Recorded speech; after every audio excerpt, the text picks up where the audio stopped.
आज भुवनेश्वर खंडगिरी पांथिका ठारे ओडिशा पर्यटन उन्नयन निगमर 40तम प्रतिष्ठा दिवस पालित हो जाइछि।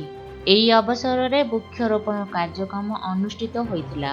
एही कार्यक्रम में 22 यूनिट करा जाई ताहार केमिति सठिक भाव रक्षणाबेक्षण करा जाई पारिबो ताहा उपरे गुरुत्व दियाजिबो बोली सूचना दैछन्ति ओटीडीसी रो चेयरमैन श्रीमयी मिश्र और एही कार्यक्रम में आकाश दास नायक एवं अन्य वरिष्ठ कर्मकर्ता मैंने उपस्थित थिले।